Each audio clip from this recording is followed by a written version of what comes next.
देवीं सरस्वतीं व्यासं ततो जयमुदीरये नष्टप्रायेषु भद्रेषु नित्यं भागवतसेवया भगवति उत्तमश्लोके भक्तिर्भवति नैष्टिकी कृष्णाय वासुदेवाय देवकी नन्दनाय च नन्दगोपकुमाराय गोविन्दाय नमो नमः. We are reading from Srimad Bhagavatam, Canto 5, Chapter 5. And give me one second. Let me know if you see the screen.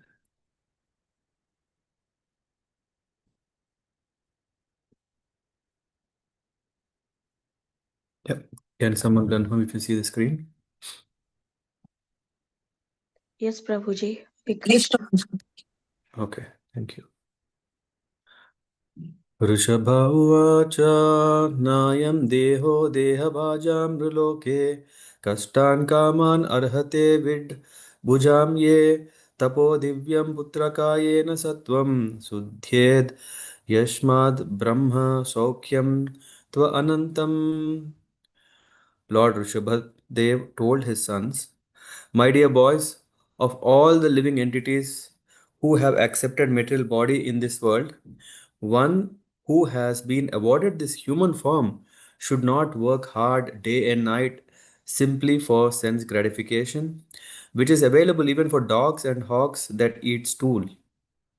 One should engage in penance and austerity to attain the divine position of devotional service. By such activity, one's heart is purified, and when one attains this position, he attains eternal, blissful life, which is transcendental to material happiness and which continues forever. महत्सेवां द्वारम् आहुर्विमुक्तेस् तम्मो द्वारं योषितां सङ्गिसङ्गं महान्तस्ते समचित्ताः प्रशान्ता विमन्यवः सुहृदा साधवो ये. One can attain the path of liberation from material bondage only by rendering service to highly advanced spiritual personalities. These personalities are impersonalists and devotees. Whether one wants to merge into the Lord's existence or wants to associate with the personality of Godhead, one should render service to the Mahatmas. For those who are not interested in such activities, who associate with people fond of women and sex, the path to hell is wide open. The Mahatmas are equipoised. They do not see any difference between one living entity and another. They are very peaceful and are fully engaged in devotional service. They are devoid of anger and they work for the benefit of everyone. They do not behave in any abominable way. Such people are known as Mahatmas. एवामैषे कृतसौहृदार्ता जनेषु देहाम्बर वार्तिकेषु गृहेषु जायात्मजराति मत्सु न प्रीतियुक्ता यावत् अर्थश्च लोके. Those who are interested in reviving Krishna consciousness and increasing their love of Godhead do not like to do anything that is not related to Krishna. They are not interested in mingling with people who are busy maintaining their bodies, eating, sleeping, mating, and defending. They are not attached to their homes, although they may be householders.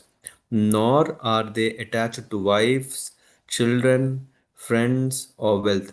At the same time, they are not indifferent to execution of their duties. Such people are interested in collecting only enough money to keep the body and soul together. नूनं प्रमत्त कुरुते विकर्म यद् इन्द्रिया प्रीतयः आप्नोति न साधु मन्ये यत आत्मनोऽयम् असन् अपि क्लेशदा सदेहः. When a person considers sense gratification the aim of life, he certainly becomes mad after materialistic living and engages in all kinds of sinful activities. He does not know that due to his past misdeeds, he has already received a body which, although temporary, is the cause of his misery. Actually, the living entity should not have taken on a material body, but he has been awarded the material body for sense gratification. Therefore, I think it not befitting an intelligent man to involve himself again in the activities of sense gratification, by which he perpetually gets material bodies one after another.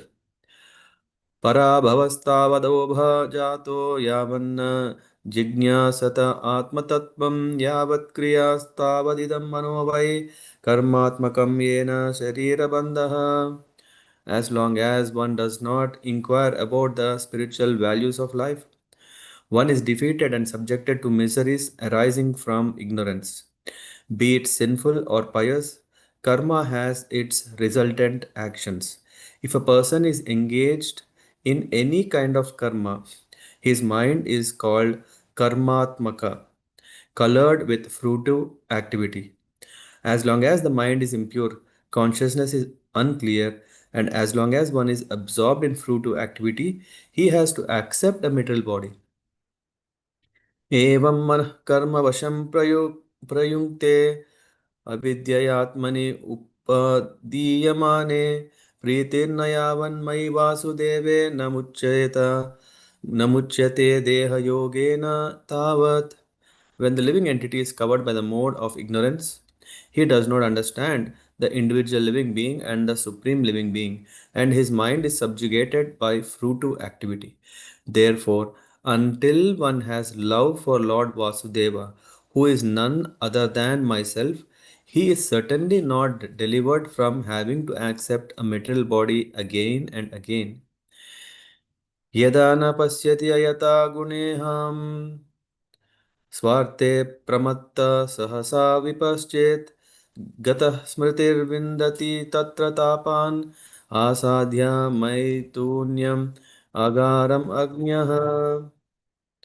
Even though one may be very learned and wise, he is mad if he does not understand that the endeavor for sense gratification is a useless waste of time. Being forgetful of his own interest, he tries to be happy in the material world, centering his interest around his home, which is based on sexual intercourse and which brings him all kinds of material miseries. In this way, one is no better than a foolish animal.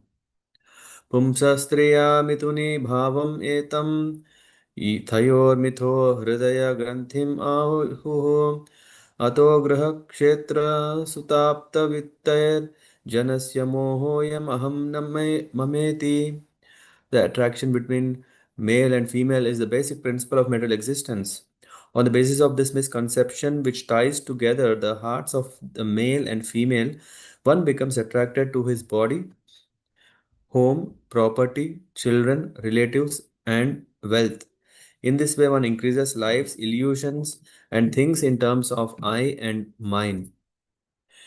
यदो मनोहृदय ग्रन्थिम् अस्य कर्मानुबद्धो दृढ आस्लतेत आश्लतेत तदा जनः सम्परिवर्तते अस्माद् मुक्तः परं याति अतिहाय हेतुम्. When the strong knot in the heart of a person implicated in material life due to the results of past action is slackened, one turns away from this attachment to home, wife, and children. In this way, one gives up the basic principle of illusion, I and mine, and becomes liberated. Thus, one goes to the transcendental world. हंसे गुरौ मयि भक्त्यानुवृत्त्या वितृष्णया द्वन्द्व तितिक्षया च सर्वत्र जन्तुर्व्यसनावगत्या जिज्ञासया तपसेह निवृत्त्या मत्कर्मभिर्मत्कथया च नित्यं मद्देव सङ्गाद् गुणकीर्तनान् मे निर्वैरसाम्योपशमेन पुत्रा जिहाशया देह गतात्मबुद्धे अध्यात्मयोगेन विविक्तसेवया प्राणेन्द्रियात्माभिजयेन सदृक् सच्चद्धया ब्रह्मचर्येण सस्वद् असम्प्रमादेन Yemen वाचं सर्वत्र मद्भाव विचक्षणेन ज्ञानेन विज्ञानविराजितेन योगेन धृत्युद्यम सत्त्वयुक्तो लिङ्गं व्यपोहेत कुशलोऽहम् आख्यम्. O my sons, you should accept a highly elevated Paramahamsa, a spiritually advanced spiritual master. In this way, you should place your faith and love in me, the Supreme Personality of Godhead. You should detest sense gratification and tolerate the duality of pleasure and pain, which are like the seasonal changes of summer and winter. Try to realize the miserable condition of living entities who are miserable even in the higher planetary systems. Philosophically, inquire about the truth. Then undergo all kinds of austerities and penances for the sake of devotional service. Give up the endeavor for sense enjoyment and engage in the service of the Lord. Listen to discussions about the Supreme Personality of Godhead and always associate with devotees. Chant about and glorify the Supreme Lord and look upon everyone equally on the spiritual platform. Give up enmity and subdued anger and lamentation. Abandon identifying the self with the body and the home and practice reading the revealed scriptures. Live in a secluded place and practice the process by which you can completely control your life, air, mind, and senses. Have full faith in the revealed scriptures, the Vedic literatures, and always observe celibacy. Perform your prescribed duties and avoid unnecessary talks.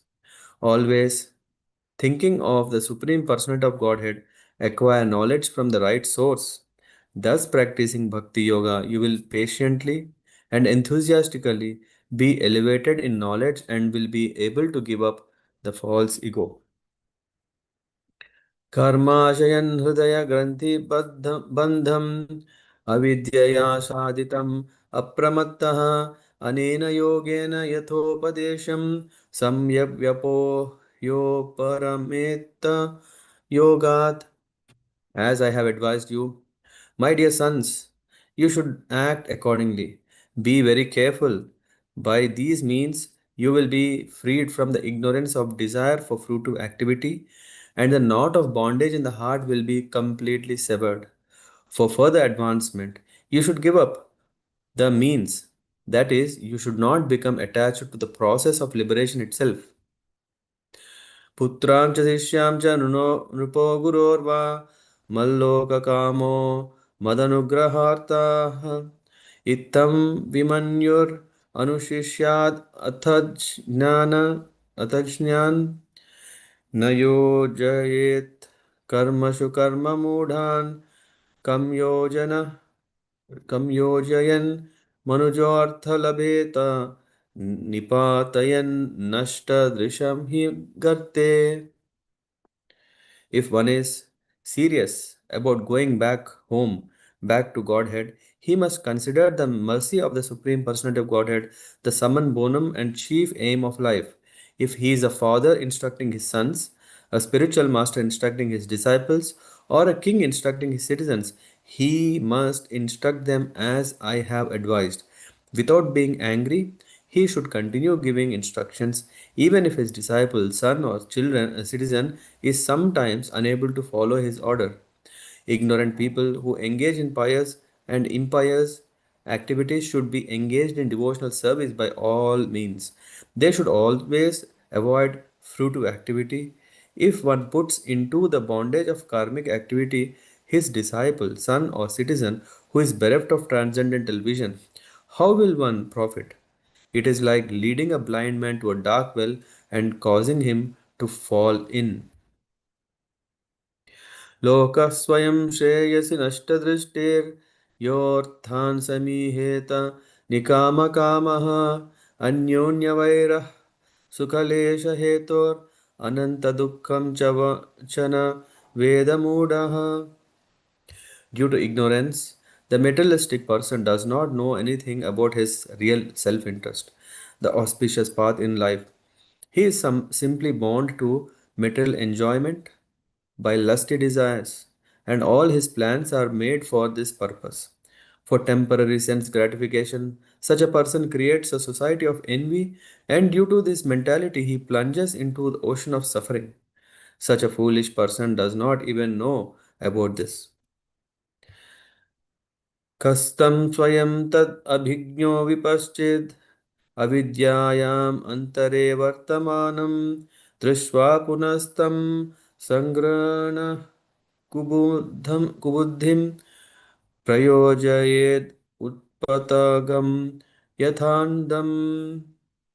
If someone is ignorant and addicted to the path of samsara, how can one who is actually learned, merciful, and advanced in spiritual knowledge engage him in fruitful activity and thus further entangle him in material existence? If a blind man is walking down the wrong path, how can a gentleman allow him to continue on this way to danger? How can he approve this method?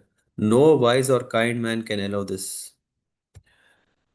गुरुर्न स स्यात् स्वजनो न स स्यात् पिता न स स्यात् जननी न स स्यात् दैवं न तत् स्यात् न पतिश्च स स्यान् न मोचयेत् न समुपेत मृत्युम्.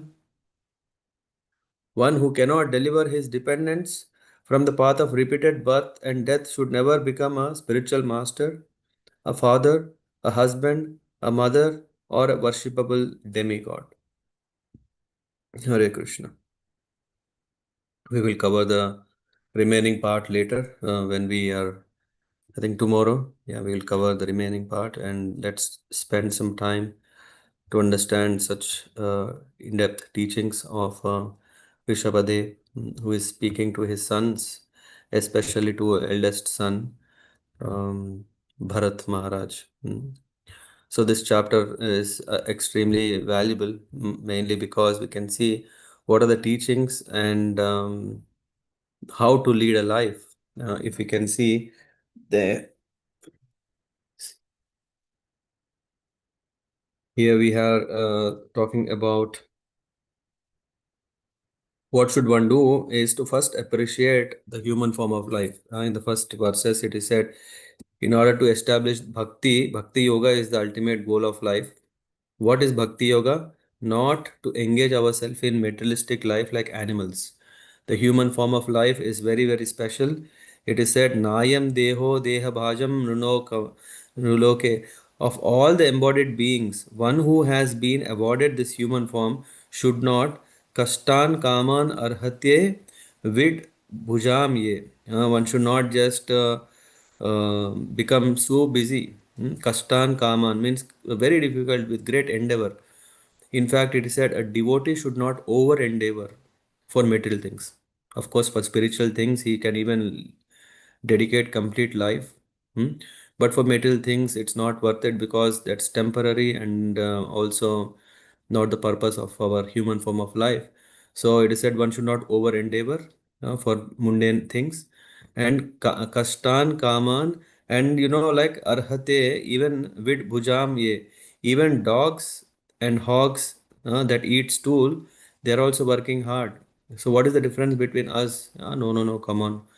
We are special because we are going to an office, we are working hard, we are getting money, we are, in the end, what are we doing with all whatever we do is eating, sleeping, mating, and defending. This is what we do. Tapo divyam putraka yena satvam sudhyed yasmat brahma saukyam tva anantam. So everything one should engage in austerity to attain what? Brahma Saukyam, infinite happiness. Brahma Saukyam. It's not just Tuchha Saukyam or Chapala Saukyam. Chapala Sukha is a flickering happiness, or Tuchha Sukha is said the material happiness is compared so cheap. What one should look is for Brahma Saukyam. Saukyam is also, yeah, meaning also is welfare. Saukyam, what is the welfare? And Brahma Saukyam is the ultimate welfare. So here it says from the human body one can gain deliverance or even one can fall down. So the human form of life is very, very special because one is given the control to get out or to get entangled. So which means it's free will or independence is given where one should exercise with responsibility. It says, Mahat Sevam Dwaram Ahur Vimuktes. So, Mahat, yeah, the Mahatmas, what do? They engage in service. And service to Mahatmas opens the door of what? dvaram ahur vimukte. Vimukte means liberation, freedom. Tamo dvaram, yoshitam sangi sangam means, but sangi yoshitam sangi sangam means one who is a womanizer or one who is interested in enjoyment, opens the door to tamo dvaram. महांतस्ते समचित्त प्रशांत विमन्यव सुहृद साधवो ये. Whereas Mahatmas are very special, they are equipoised, peaceful, devoid of anger, and free, friendly to all, and do not find faults. So here we can see, in this in the second verse there are mentioned two kinds of Mahatmas are there. One are um, impersonalists, yeah, who see that Lord is everywhere and Lord, He's the Brahma Jyoti, not having a form. They are also spiritualists, transcendentalists. One second. Hello? Yeah. Hello Chepu. నిషాలు Chepu. ఆ, ఆ, అదే నేను ఇప్పుడు ఇక్కడ హబ్బానంలో ఉన్నాను. Hmm. Train వస్తుంది, 2 minutes లో ఎక్కిస్తా. Sure. Sure.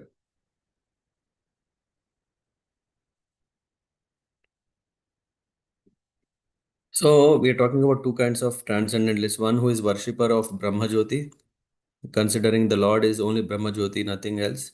So, but Lord is manifesting also as a Brahma Jyoti, but not everything.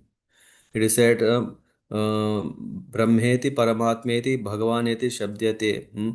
It says the Lord manifests in these three levels or three forms.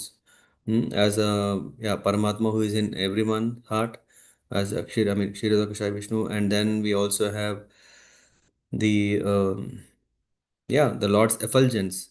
Just like how when we see ourselves in a mirror, we see not just our face which has this 3D dimensional form, but we are seeing a radiance or effulgence that is coming, or that is also there, and that's not everything. When that is there, we should understand there is a form behind such effulgence. Hmm. The example given here is that the sun rays, which is, yeah, we can see it spread all over, yeah, and then there is the sun globe, yeah, as the Brahma Jyoti, with full illuminated effulgence. And then there is also sun god, who lives in this planet, so the personal form of the Lord. So in this way, so one kind of Mahatmas we talk about are impersonalist, and the other kind of Mahatmas are devotees who worship the Lord in the uh, form, a transcendental form of the Lord. So impersonalists see no difference. Samachitta and is peaceful, Prashanta. And then Vimanyava Suhrada Sadhavo ye.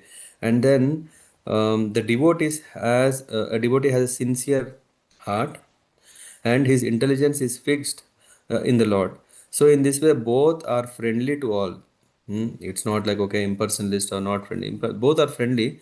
Because why? Because they are dedicating themselves to the Lord in one form or the other form, appreciating in service, and Sahrada, they are also dear to everyone.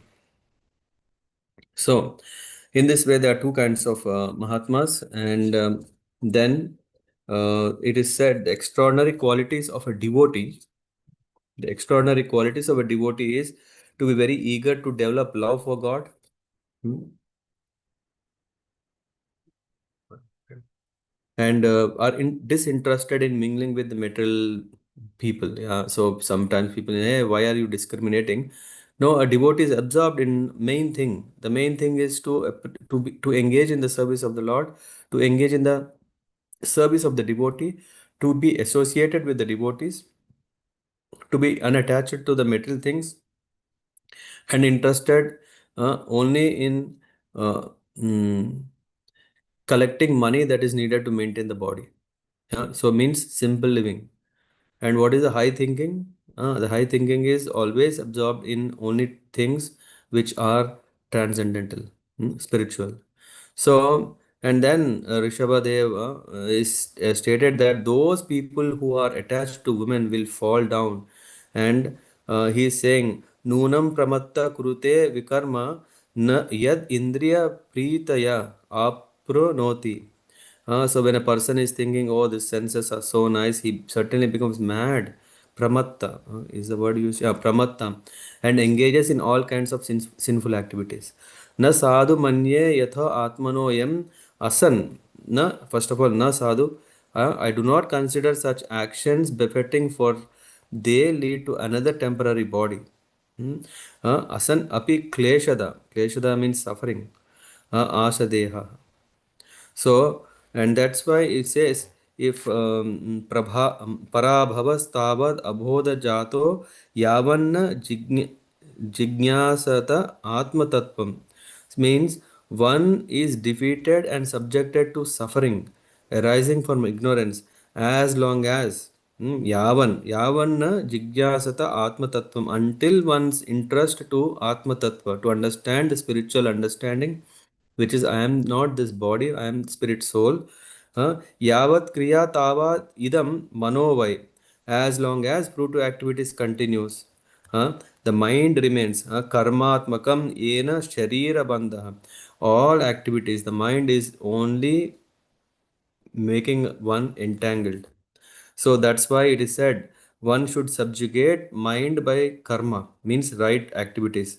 Uh, Otherwise, due to ignorance, one is carried away, and due to pick, to attain freedom, one should take shelter of Vasudeva. It says liberation by love of Vasudeva is the solution. Until one has love for me, Rishabh is saying, Vasudeva Pritirna Yavan Mai Vasudeve, or until bhakti appears, he will not be liberated from the body. Na muchyate deha yogena tavat. So, to become devotee, it's not like, okay, I can be a devotee in the morning hours, and later I can be a bhogi, enjoy the material world. After all, I'm working hard to earn money to get all comforts, and maybe whenever I have some problems, I can again become a devotee. No, it says sense gratification is useless. Just we think that let's enjoy for a moment is because of our not being serious. And it's in the verse 8, it is said, what is the cause of this suffering is because of attraction to opposite sex. Ato graha kshetra sutapta vittar, it creates an attraction to body, home, property. Atha graha kshetra sutapta vittar, the vittar is the wealth, sutapta is the relatives and children. Janasya mohoyam aham mameti. In illusion, one thinks mama. What is mama? It's I am, I and mine. This thing, I am this, this is mine, is what illusion that comes, and this is what is called a knot. Hmm? It creates a knot, and this knot cannot be so easily broken. It is said that the strong knot of heart due to karma is slackened. One gives up the basic principle of illusion, I and mine, only then he becomes a devotee. We may think, oh, because now I am reading slokas, or if I am chanting, if I am reading, if I am hearing, and all these things, I have become a devotee. Yeah, the knot is still there. The knot should be severed. And what is the means to become pure in bhakti? It is said the process of devotion is the processes to destroy ahankara and attain liberation is mentioned in the verse 10 to 13. There are the list of 25 processes. One is very important. The first one is following Guru with devotion. Hamse, it says about Paramahamsa. Hamse Gurau Mai Bhaktyanu Vritya.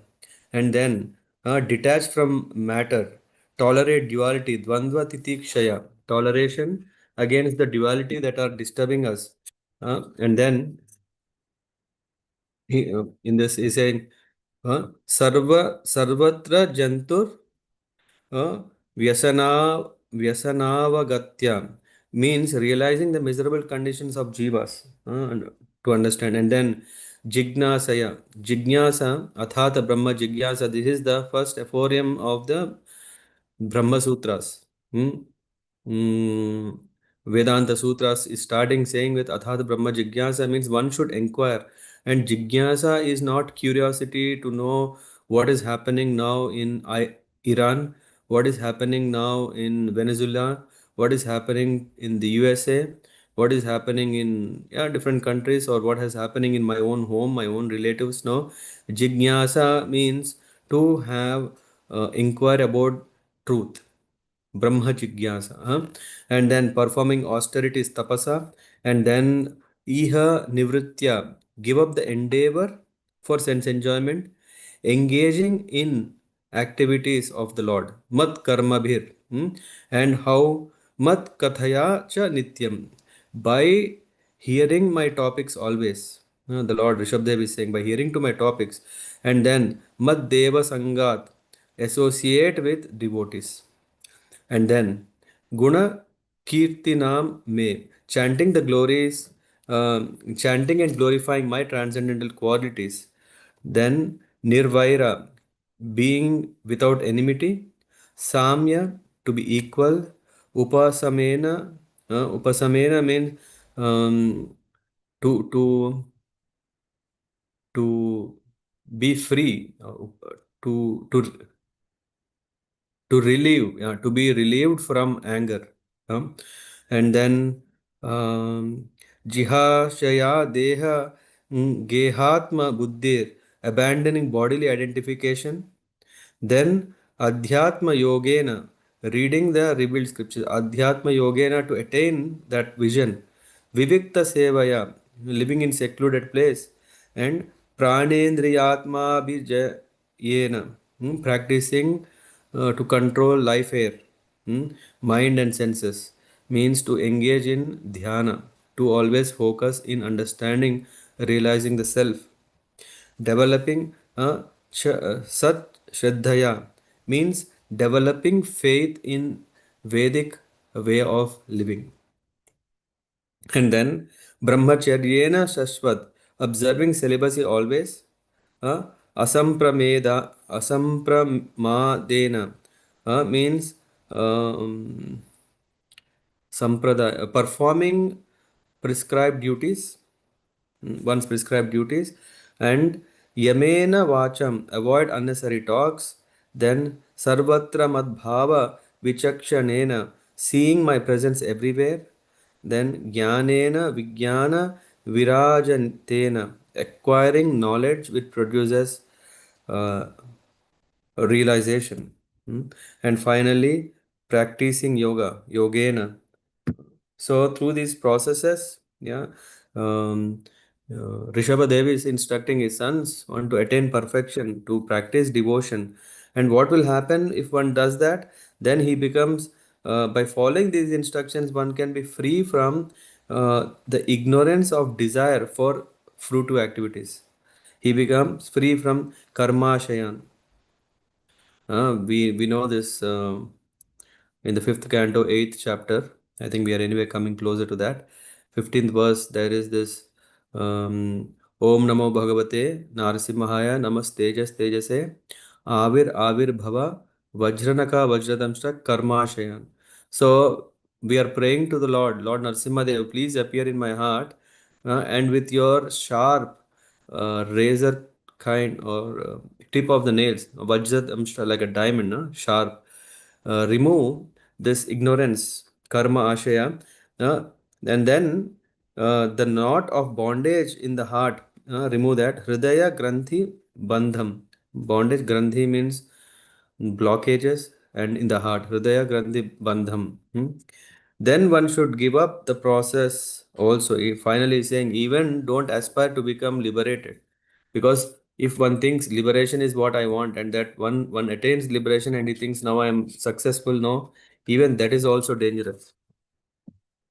So one should just think about engaging in service.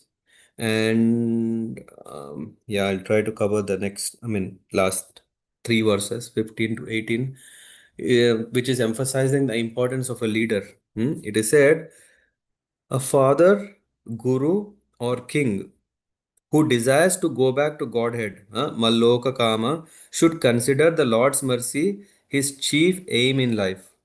So, whether one is a father doesn't mean my goal is only to make my family successful in all material dealings. No, the father also should want to become a devotee. Yeah. And a guru doesn't mean that, okay, the goal of a guru is to have sishyas and just enjoy the nice association and service from the disciples. No, guru also should aim for the mercy of the Lord. And king or a manager or president or a prime minister or anyone, if one is in such a role, also should always look for the mercy of the Lord rather than just work on one's own strength. This is what Rishabhadev is saying. He should instruct his dependents, sons, students, or citizens without becoming angry, despite their incompetence.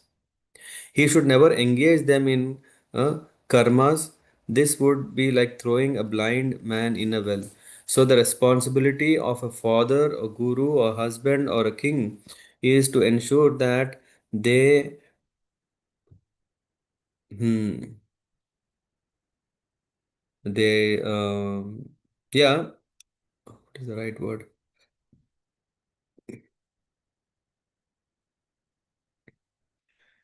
They,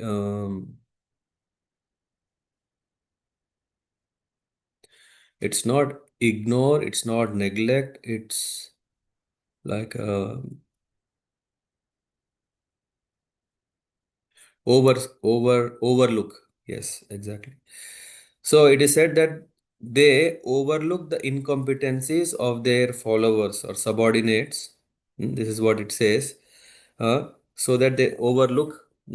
And why? Because they are getting into a blind well and or a blind man. So a blind man should be saved. Yeah, but a blind man can be doing something unknowingly or knowingly here, yeah, because whatever, yeah, he may hear, that's what he's doing. But when it's endangering such a being, then mm, the superior, here is the word we can see is that the spiritual, the father, guru, or king, he should never engage them in karmas. So the role of a guru is to ensure not to seek material gain from them or to engage them for their material benefit, but one should, even if they are incompetent, to find ways without becoming angry to engage them in devotional service. This is what it says. And then qualities of ignorant person are mentioned. Lokas swayam shreyasi nashta drishtir yo arthan samiheta nikama kamaha anyonya vaira sukaklesha hetor ananta dukkham cha na veda mudha. Such fools does not realize their unending suffering. Who are they? They have lost sight of their own best interest. What is the best interest? Is to become free from entanglement, to become a devotee. They are bound to material enjoyment by lusty desires. They create a society of envy in exchange for little happiness. So it is said one should be such fools does not realize their unending suffering. So, and that's why one should not become, yeah, it is said, how could a learned, merciful, and advanced person engage an ignorant person in fruitive activity and thus further entangle him in material existence? It is like guiding a blind man on the wrong path. So, the responsibility is very huge. The responsibility of a teacher, here it says guru, the responsibility of a father, the responsibility of a king is very, very uh, um, life saving. Yeah, I would say life saving for a individual. Why? Because his whole and sole job is to make sure that he, his disciples or his followers who are dependent, yeah, maybe the dependents are attaining ultimate goal of life, not temporary goal of life. People will come with so many temporary goals. No, the ultimate goal of life. Otherwise, if Guru is not doing, that's why in the 18th verse it is said, Gurur na sa syat. If Guru is not doing that, Swajano na sa syat, Pita na sa syat, Janani na sa syat, Daivam na tat syat, na patis cha na sa syan, na mochayed yah samupeta mrityum. Then it is said, if he cannot deliver his dependents from the path of repeated birth and death, therefore such master can be rejected. It's even said, such a person can be rejected.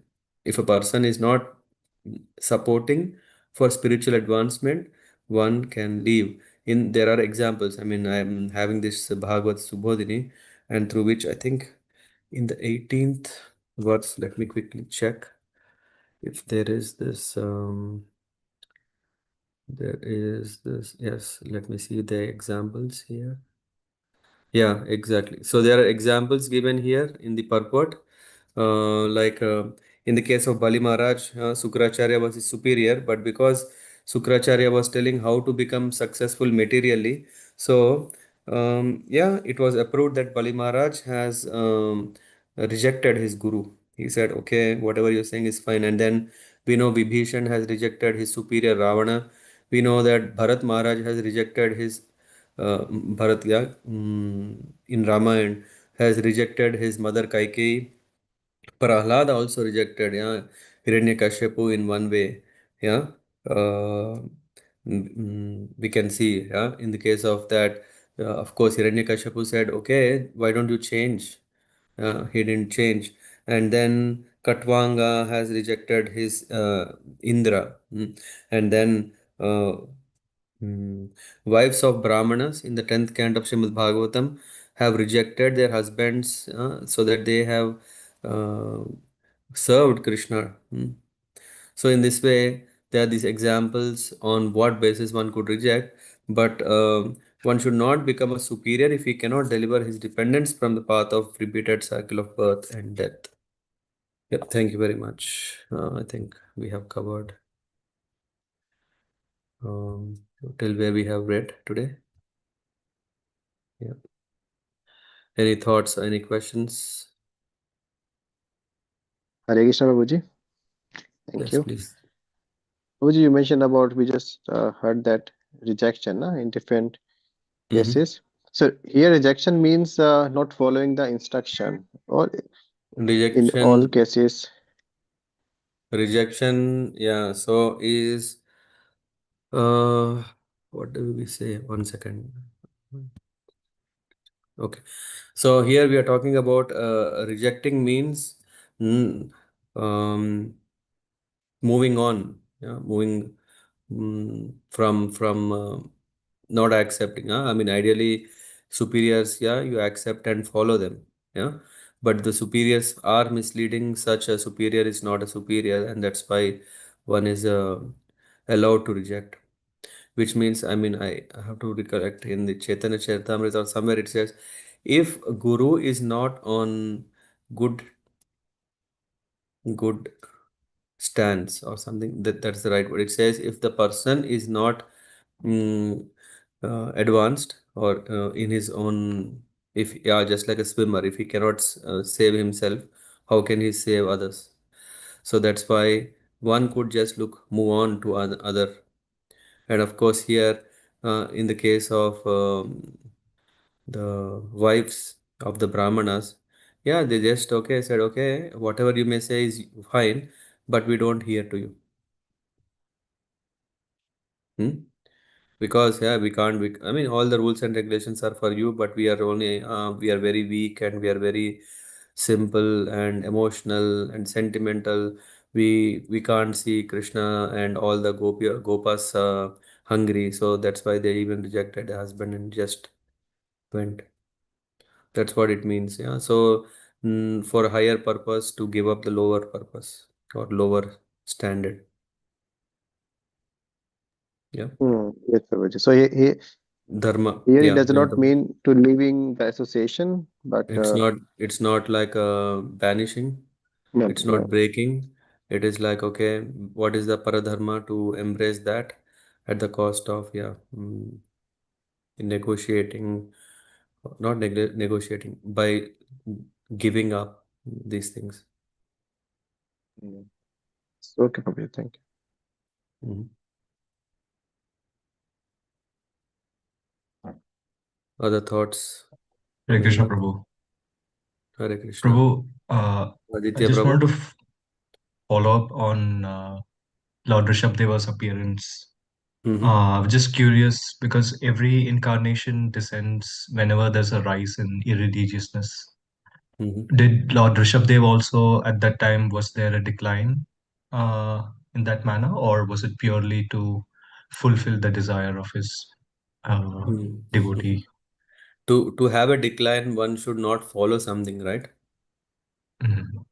But what is that following? Not something one has to tell that, right? You're getting the point. Mhm. So not following comes when people know something they have to follow. So here Rishabdev is telling to his sons what they should follow. I see. Okay.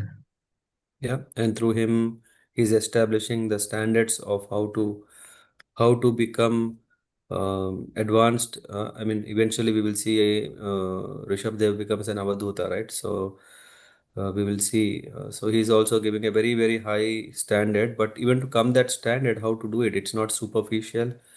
Like I go to Vrindavan, I will just wear a kaupin and I will have a, what do you call this? A danda. Uh, and then go from one temple to other temple, beg and get money and then or whatever. But uh, if I'm not free from these attachments, so that is all superficial. Yeah. So yeah, to answer your question, even yeah, Krishna is saying in Bhagavad Gita, right? This Bhagavad Gita teachings I have already spoken to Sun God. There was already no decline. It was when everything was created, when Sun God was there, Sun God Vivaswan was given this knowledge. From Vivaswan, this knowledge was passed to no, to Manu, and from Manu to Ikshvaku.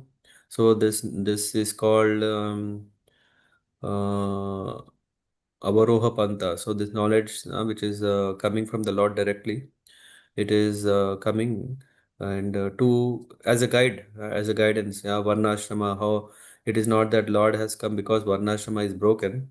No, he's Mhm. establishing what is the standards of Varnashrama. Yep. So he came to He came to show how give a give ruler should. to give the knowledge. Yeah. Okay. Yeah.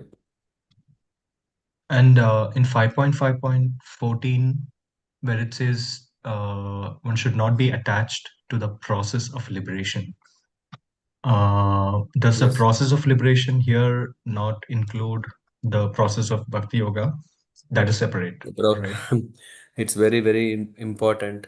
Yeah. Mhm. That is, you should not become attached to the process of liberation.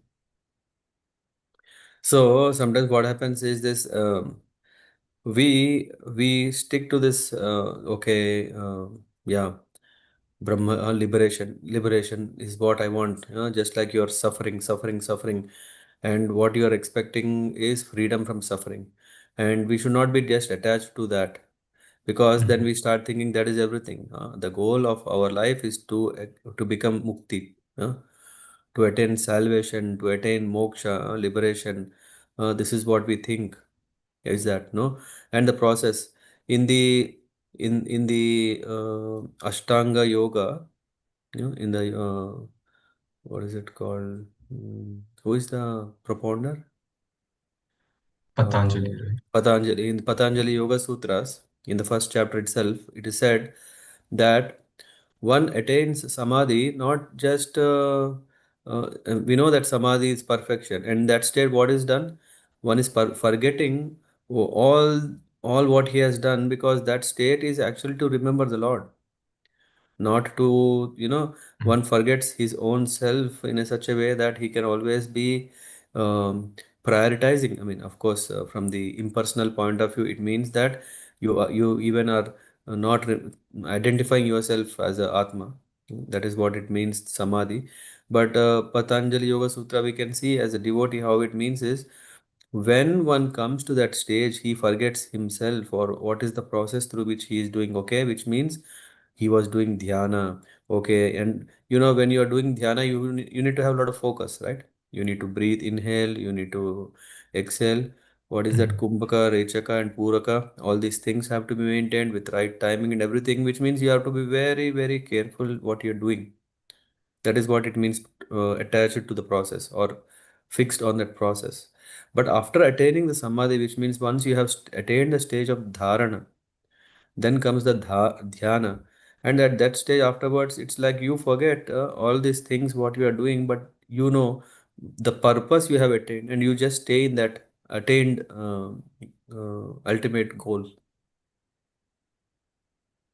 Huh? It's not Mm. that, okay, I still have to remember everything. I need to remember all the derivations of the formulas, or, what do you call this?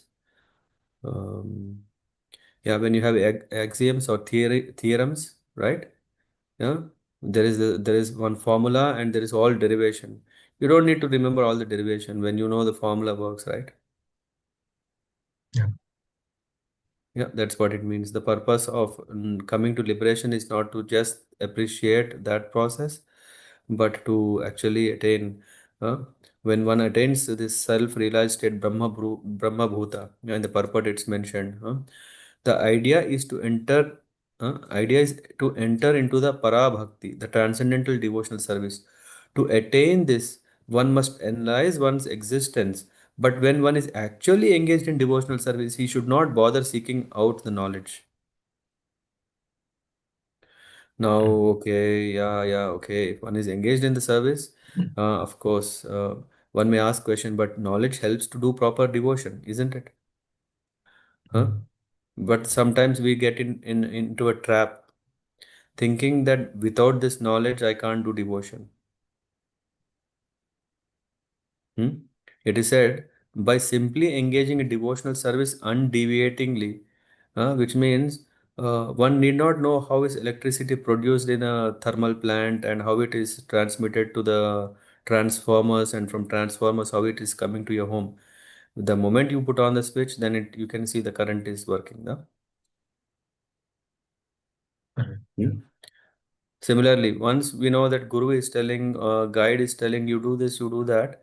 Yes, we don't need to know all A, B, C, D. We know that, yes, 100% correct.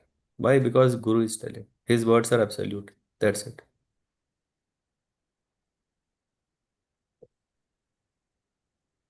Yeah. Thank you, Guru. And one should not, I mean, in continuation about this purport, it said by simply engaging in devotional service undeviatedly, one will always remain in the liberated state. That's anyway given. Not explicitly one has to engage in a liberation and then attain to the next level. I mean, anyway, as you have nicely asked, if you can please refer to the purport. It has more details. Hmm? Okay, Guru. Thank Yeah, you. yeah. Thank you. Okay, then shall we close here? We will catch up with the second part, and yeah, that would be very nice. I don't know, Parth Prabhu, if you're there, maybe can I ask you if you could summarize in a line or two whenever you're posting in the, yeah, as an invite, right, with the link, so people know where are we, and what are we discussing? Okay, so Prabhuji, I mean, the summary of the upcoming chapter or What we have discussed, yeah, what we have discussed, and I think maybe just like, okay, yeah, as a cue towards what we will be discussing later. But yeah, what maybe kind of I okay, wouldn't say summary would be too long, but I would say what we have read, yeah, or what we have discussed, and okay, what are we going to discuss later. So maybe a two line, whatever it's possible. I'm just thinking if it helps. okay, Prabhuji, I'll try to do tomorrow onwards. Hmm. Okay, good. Sure. Okay. Then thank you so much, everyone, for joining. And yeah, at least I'm sure that you got not disappointed because of what I was promising yesterday, right? So we were discussing about Rishabhdev's instructions and are all precious. And tomorrow we will discuss more. Until then, have a nice evening. Vanchakalpatarabhyascha kripa sindhubhyev cha patitanam pavanebhyo vaishnavebhyo namo namah. Grantaraj Srimad Bhagavatam ki jai, Srila Prabhupada ki jai, Jai Gaura Premanand. Hare Krishna. Hare Krishna, Prabhuji. Hare Krishna. Hare Krishna. Thank you, Prabhuji. Hare Krishna. Thank you, Hare Prabhuji. Hare Krishna, Prabhuji. Thank Hare you. Krishna.